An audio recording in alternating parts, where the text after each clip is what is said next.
Yeah. So here we have the formidable Kevin Wilson working on this famous Scots pine of mine, and he's aided by his aide Aidan from his neck of the woods, and they are tidying this tree and reshaping, restyling this tree. This tree has been in my collection for, I would say, I think about 30 years. But I first came across it. In fact, it was collected with a good friend of mine called Chris Herniman, who was chairman of the Solent Bonsai Society back, I think, in 1988 or 89, one of the first collected trips to this new forest. And he and I collected this tree, and over a period of many years at one of his workshops that he used to organize in a church hall in Fareham, I did a demonstration of this tree. I cut the tree in half and used a side branch to bring it back and create the leader or the head. So it's undergone a lot of changes. The trunk was not as thick as this, it was half as thick, and the size of the tree has almost doubled in this time. Of course, these trees do grow over a period, so it has become big, but a bonsai this size is quite acceptable. Wait till I photograph it against a white background, you will see how beautiful it is. So, most unusual leaning style bonsai, and we're going to transform this. I'm going to try and dig out pictures from the past to show you the progression of this tree, and you will see how it has developed.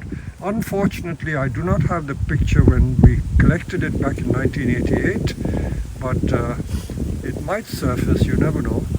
But I did work on it at a couple of demonstrations. What happened was that around maybe 20 years ago, or could be even 25 years ago, Chris Herniman sold this tree to me, and I have had it ever since, and constantly restyling and reshaping. And because it's genuinely old, you look at the quality of the roots, the nibari and the bark, really gnarled and old. These are the original bits of gin. These gins don't last long because these gins have been around for 30 years. They're about to snap off.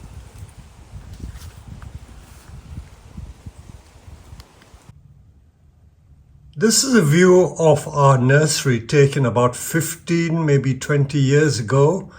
You see that we still have the old green shade tunnel which we dismantled and got rid of, but the leaning pine is still shown on that plinth.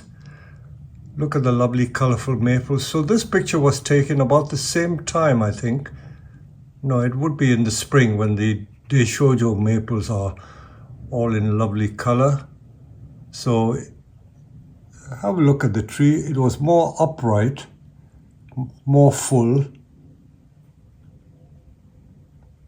But over the years, the weight of the tree has made it lean more, so we had to correct the position of planting. So it's nice to have these old photographs to show you.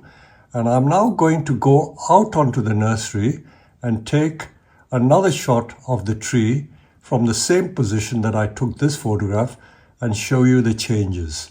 So hang on a minute. So we have a dull, drizzly day today, but we love it because we don't have to water the plants. So have a look at the tree now, taken from the same position. So the metal green shade tunnel has been replaced by a wooden structure which we did only 2 months ago because of the excessive heat. And this is the pine. Let me take a close-up of it again from this angle. And for good measure, I'll walk around the tree to show you in detail from the other side. This is the proper front of the tree. And this is what it looks like as of now. So I hope you've had a feeling of how we refine these trees and give it a new look, new perspective, and a new life.